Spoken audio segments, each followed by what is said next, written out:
Cara, que fiasco, hein? Vamos aqui para mais um vídeo, vamos para a repercussão aí da imprensa de todo o Brasil falando do vexame. Cara, que vexame. O Flamengo foi pro Chile enfrentar o Palestino, cara. O Palestino, o Flamengo não conseguiu vencer. O Flamengo, na verdade, perdeu, né? Nem empatou. O Flamengo perdeu um jogo terrível do Flamengo. Péssimo. Péssimo, péssimo, péssimo. O Flamengo não conseguiu furar a defesa do fraco time palestino e está muito próximo ao Flamengo de nem conseguir a classificação para as oitavas, tá? Tem 2 jogos aí pela frente, mas se não vencer o Palestino, o que é que vai garantir que vai vencer os próximos jogos contra o Milionários e Bolívar? Então, muito complicado. Vamos ver aí o que a imprensa tem para falar sobre o Flamengo, sobre o Tite, que mais uma vez não consegue tirar nada de bom do Flamengo. O Flamengo não consegue jogar bola, não consegue fazer nada. Vamos ver aí.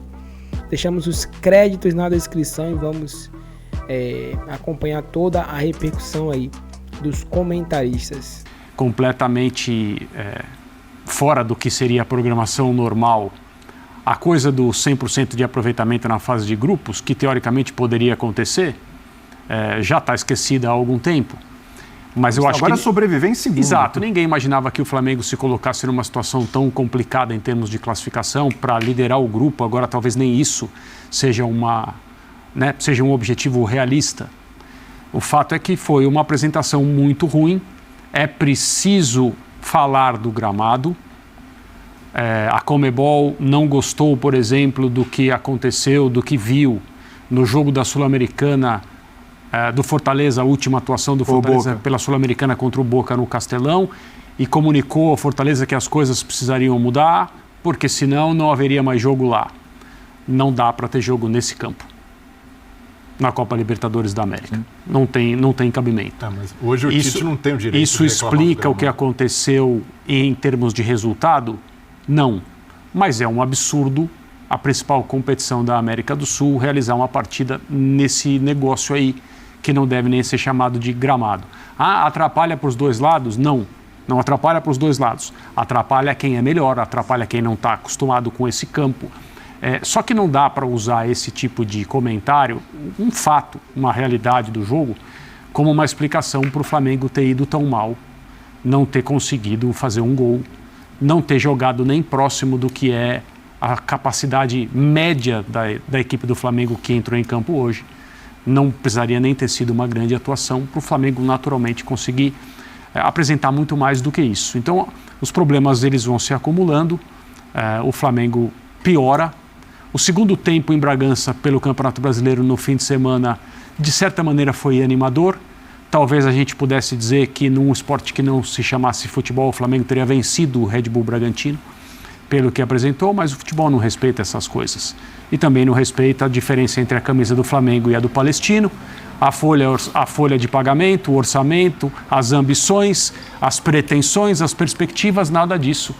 É um momento muito ruim para o Flamengo, sem dúvida nenhuma. E uma apresentação para o futebol brasileiro bastante lamentável. Da equipe que seria não, o principal elenco do futebol brasileiro.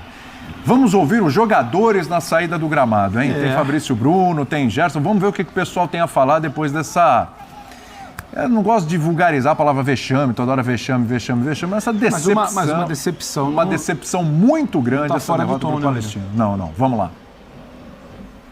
Falar do jogo aqui, o Flamengo veio, claro, em busca de um resultado, acabar com essa desconfiança do torcedor, melhorar a situação no grupo, mas no momento que o Flamengo buscava, sofreu o gol. Queria que você falasse dessa derrota que tira a segunda colocação do Flamengo nesse grupo da Libertadores. Cara, um momento difícil que a gente passa. A gente veio com o intuito de buscar o resultado positivo, conquistar os 3 pontos aqui. Infelizmente a gente não passa por um momento bom. O cara acerta um baita chute fora da área, mérito total dele. Ter paciência. Pedir mais uma vez desculpa ao torcedor. Talvez possa ser um discurso que já vem virando rotina, mas pedir desculpa pelo resultado negativo, se dedicar nos 2 jogos que a gente tem em casa para conquistar 2 vitórias e a classificação. Você voltava no jogo de hoje, tinha muita expectativa, né? Imagino da torcida, sua, só que o resultado não é o que o Flamengo espera, o momento é complicado, mas ainda tem os jogos em casa para buscar essa classificação. Momento muito difícil, momento estável da nossa equipe. Trabalhar mais agora, não tem o que fazer, rever o que a gente está fazendo de errado. Vemos aí de jogos muito abaixo daquilo que a gente tem apresentado até aqui na temporada, mas não há tempo a lamentar. Infelizmente a gente está numa situação difícil agora dentro do nosso grupo, temos que ganhar os 2 jogos aí que estamos em casa. Vamos tentar usar o fator casa positivamente, como tem sido durante toda a temporada, mas é o que eu falei, não adianta lamentar, agora é rever o que tá fazendo de errado para melhorar o mais rápido possível.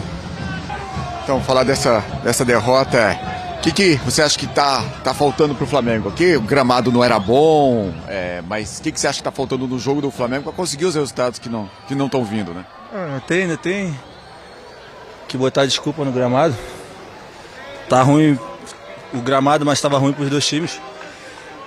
Infelizmente estamos criando, a bola não está entrando. Continuar trabalhando, humildade, a gente sabe que tem que melhorar, vamos melhorar. E é isso, melhorar e melhorar, acho que essa é a palavra. Não tem muito o que dizer, né? Aliás, é sintomático o que disse o Fabrício Bruno, né? Repetitivo, né? Virou rotina. Olha só, virou rotina para os jogadores do Flamengo pedir desculpas pelas atuações ruins. Isso é muito sintomático. Vou passar a bola para o Léo Bertozzi, que está em loco, né? Para trazer as impressões dele de quem viu o jogo ali de pertinho. Ô, Léo, o Pedro aqui me passou uma colinha aqui no Zap, viu? O Flamengo não perdia 2 jogos da fase de grupos de Libertadores desde 2012. 2 jogos seguidos, você diz, né, Pedro? Não, 2 jogos. 2 jogos naquela mesmo. vez foram seguidos. Tá. Perdeu de forma consecutiva para o Olímpio e o Emelec. 12 anos. E não ganha fora desde o time do Dorival, semi de 2022. 3 jogos na primeira fase de 2023, 1 jogo das oitavas em 2023, 3 jogos da primeira fase em 2024. Esse é o Flamengo que passa jogo, vem outro jogo, agora vai, não vai, agora vai, não vai. Primeiro tempo foi ruim, melhorou no segundo, quem sabe no próximo jogo as coisas não acontecem. O que dá para relatar do que você viu de perto aí desse Flamengo, Léo? Tudo bem? Tudo bem, William? Boa noite a você, boa noite aos companheiros. Reforçando então o que o Pedro disse, 7 jogos sem vencer fora, é a pior sequência do Flamengo na história da Libertadores sem uma vitória fora de casa, né? Essa é daquele período 2012, 2014, mas é um período em que o Flamengo, não tinha a realidade atual, né? De ser o melhor elenco do futebol sul-americano, de vir de uma sequência de títulos, de expectativas lá no alto. Então eu acho que é ainda pior você não conseguir se impor, assim como esse ano perde para o Palestino, ano passado empata com o Iublense também, que era uma equipe bem inferior. Então são cenários que vão se repetindo para o torcedor, e o torcedor vai vendo uma situação que já aconteceu em outros anos, que ele começa a ver a temporada indo por um caminho que pode ficar muito tarde para corrigir. Não quero dizer que essa correção seja necessariamente uma mudança de comando, mas uma mudança de rota, uma mudança de ideias, e isso vai ser bem necessário. O Flamengo que a gente viu aqui no primeiro tempo, um time abusando de bolas esticadas, bolas longas, às vezes os zagueiros, os laterais tinham a bola no pé, não se apresentavam uma opção, não se apresentavam uma tabela, uma possibilidade mínima de iniciar uma jogada, trazendo, quer dizer, em vez do Flamengo impor o seu nível ao Palestino, o Flamengo quase que se colocava ali no mesmo nível de um adversário tecnicamente muito inferior, organizado, voluntarioso, e que no primeiro tempo falou assim, dá pra encarar, o bicho não é tão feio assim não, e encarou, né? O jogo, os 2 times erraram muito, é verdade, mas o Palestino saiu já mais satisfeito do primeiro tempo. Perdeu chances, teve bola do Bruno Henrique, teve bola do Luiz Araújo assim que entrou, teve a cabeçada sozinho do Gabigol, mas, na boa, muito pouco, muito pouco, e a impressão aqui do campo foi exatamente essa, assim, quando você conhece o nível dos jogadores que o Flamengo tem, quando você vê a expectativa que existe sobre esse time, sobre a comissão técnica que o Flamengo foi buscar no passado, entendendo que é uma das melhores, que poderia trazer talvez a melhor. 6 jogos, apenas uma vitória, e daquele jeito contra o Amazonas, né? Eu lembro de estar aí no estúdio com os companheiros semana passada com a sensação de que seria difícil jogar pior. E eu já me arrependi, né, daquilo, porque parece sempre possível jogar pior. O torcedor que veio até aqui a Coquimbo, que apoiou bem o jogo inteiro, mas no final quase ninguém foi poupado, né? Muitos xingamentos a Wesley, a Gerson, a Tite, e aí no final aquele time sem vergonha que não poupa ninguém, né? Então a paciência do torcedor, se faltava uma gotinha para transbordar o copo, eu acho que essa gotinha pingou hoje, viu, William? Pois é, Bertozzi. Bertozzi continua com a gente. Daqui a pouco a gente vai ouvir o Tite, né? O que será que o Tite tem para falar depois de mais um resultado frustrante desse? O Birner, é impressionante, é quase que inadmissível como o Flamengo regride. O Bertozzi falou aí, né? Aquele jogo achei que não podia ficar pior. Pois ficou pior. Contra o Palestino, uma atuação pior ainda do que contra o Amazonas. E se a gente olhar a escalação hoje, dava para entrar com um time diferente? Você tem o Arrascaeta fora, você tem o Pulgar fora. Cebolinha voltou. Ele coloca Cebolinha, coloca Bruno Henrique, coloca Pedro. Aí você tem o Gerson mais ali, o De La Cruz, a zaga, goleiro. Você não tem muito o que mexer. E poupou um pouco Varela, ainda poupou um pouquinho, depois ele entrou no segundo tempo, né? Começou ali com o Wesley. Acho que não tinha muito o que mexer. Mas é impressionante como o time não rende. Vou passar a bola para ti, receba aqui a informação que o Tite está chegando lá, qualquer coisa eu te interrompo, aí você volta depois. Manda. Vou ser breve. Boa noite a você, William, Breiler, André, Pedro, Leonardo Bertozzi, cumprirei suas ordens, André. Seja uma honra servi-lo. Boa noite aos fãs e às fãs do esporte. Jogadores atuando nas suas devidas posições, o Bruno Henrique, inclusive, hoje começando pela esquerda, onde está mais habituado a jogar, o Everton jogando do outro lado, do lado direito, né? O Gerson podendo transitar por dentro, procurar espaço, como o Nicolas de la Cruz, o Alan jogando na dele, o Vinha, que a gente vinha pedindo também, jogando onde tem que jogar, nada fora daquilo que os jogadores estão acostumados a fazer, né? Óbvio que o jeito de jogar não é um jeito que vai favorecer, por exemplo, tanto o Bruno Henrique, que gosta de um jogo mais frenético, né? Um jogador do drible curto, e o Flamengo, que é um jogo mais cadenciado, talvez tivesse mais sucesso com um jogador que tem essa virtude, mas mesmo faltando um pouco disso para esse ou para aquele jogador, o rendimento está muito abaixo. Está muito abaixo. E aí assustadoramente abaixo. E aí eu tenho que fazer algumas perguntas sem querer dar as respostas, tá? Eu tenho que olhar para os jogadores, eu tenho que olhar para o treinador. Eu tenho que olhar para os jogadores, para o treinador, eu tenho que olhar para alguma coisa que acontece no CT, do ambiente, que já vem desde o ano passado, que talvez tenha a ver com a forma como o clube é administrado ou talvez com a influência que algum jogador tenha no CT, porque eu vejo o Flamengo correndo, mas eu não consigo identificar o Flamengo como um time com fome de resultados positivos, como eu consigo identificar em outras equipes. O Flamengo corre. Os jogadores do Flamengo não são negligentes no cumprimento das questões táticas, o jogador não tira a pé de dividida, o jogador está correndo, mas parece um pouco, às vezes, protocolar.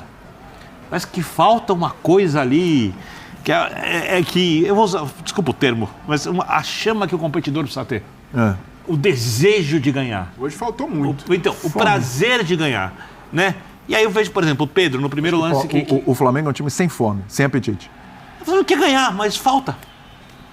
Você acha que o Flamengo tem o apetite que tem o time do Abel? Você acha que o Flamengo tem o apetite que tem o Atlético do Milito? Que tem o apetite que tem, mesmo não jogando bem, as de São Paulo com o Zubeldia? Vamos discutir isso depois. O Tite está falando nesse momento, está junto com o Rossi. Vamos lá. Olha, que vexame histórico que o Flamengo está protagonizando nessa Libertadores, né? A gente vai ver os resultados, a gente vai falar bastante dos jogos. Cruzeiro ganhou, Corinthians ganhou, o Galo ganhou. E o Flamengo perdeu do Palestino, que sequer pôde jogar, né? Assim, quer dizer, é que hoje em dia, com uma guerra acontecendo lá na Palestina, né, em Israel, a gente não pode brincar com essas coisas, né? Mas o palestino também não teve casa, né? Foi jogar 500 quilômetros do seu estádio, porque a Conmebol não permitiu o jogo do palestino no estádio dele. Foi jogar em Coquimbo. Deslocamento para Coquimbo. Nem em casa o palestino jogou. E ganhou do Flamengo por 1-0. O Flamengo, claro, está ameaçado na Libertadores. Ele não depende mais só de si. É muito difícil que o Flamengo não entre ganhando seus 2 jogos finais.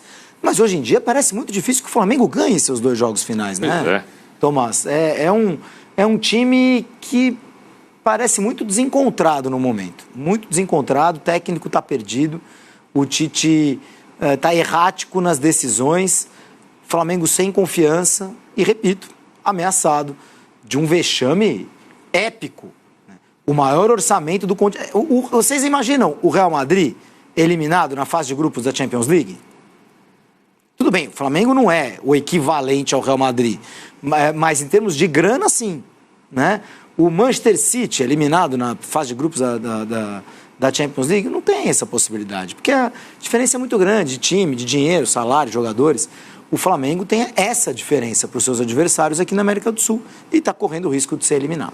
E às vezes você vê um Real Madrid pegando 2 times médios da Europa, um time forte, um time médio. O grupo do Flamengo seria mais possível até uma zebra na minha cabeça, um Real Madrid num grupo forte da Champions, do que o Flamengo num grupo com Palestino, Milionários e Bolívar. Embora o Bolívar tenha vencido esse mesmo Palestino fora de casa por 4-0. Não, o Bolívar é um time grande da Bolívia, sim. que a gente sabe bem qual é o funcionamento, né? É difícil jogar contra eles na altitude, não é tão difícil jogar fora da altitude. Às vezes, quando um desses times é melhor, mais bem treinado, tem mais bons jogadores, por acaso ali, junta, aí o trabalho pode ser maior e esses times às vezes avançam. É o caso do Bolívar. O Bolívar chegou às quartas de final no ano passado da Libertadores, eliminou o Atlético Paranaense. Então, assim, é o caso do Bolívar. Tudo bem, mas assim, o Palestino é um time muito pequeno do Chile, centenário, mas pequeno, minúsculo. E o Milionários é um grande da Colômbia que nunca faz nada na Sul-América, né? O Milionários não... Tanto que é o lanterna desse grupo, né? E o Flamengo conseguiu empatar lá tendo um homem a mais. Para mim, Tomás, a explicação passa pelas decisões erráticas do Tite, principalmente no começo do mês passado. Quando ele poupa jogadores na hora errada, nos jogos errados, e em algumas outras partidas, ou até nas mesmas, tem uma postura, coloca o time para segurar resultado, tem uma postura muito defensiva. Isso vai fazendo com que o Flamengo vá perdendo entrosamento e vá perdendo confiança. E agora a gente está na espiral negativa. Tava no círculo. Vai ter que correr muito, né, para poder reconquistar a confiança da torcida aí. E o Tite tá já, com certeza, muito pressionado. Se continuar consequências ruins assim, vai ser muito difícil dele se manter no cargo, né? Porque no Flamengo não basta apenas você vencer, tem que jogar bem. Só que ele não tá conseguindo nenhum dos dois, nem jogar bem, nem vencer. Muito pelo contrário, tá jogando mal e tá perdendo. E para times muito inferiores. Então isso é um agravante muito grande. E a torcida tá cobrando já isso. Então vai ser muito difícil. Vamos estar atentos aí às próximas sequências do Flamengo, entendeu? Vai enfrentar o Corinthians no sábado, vai ser um duelo muito difícil para o Flamengo também, porque Corinthians é sempre um adversário ruim, né? Para o Flamengo enfrentar, mesmo dentro de casa. Se perder pro Palestino, né? O Corinthians é um bicho-papão em tanto, né? Porque é um time muito superior ao elenco do Palestino. Mas é isso aí, deixe seu comentário, a sua indignação no que você achou, tudo isso é importante, ok? Esse foi o vídeo, agradecemos a todos e até o próximo.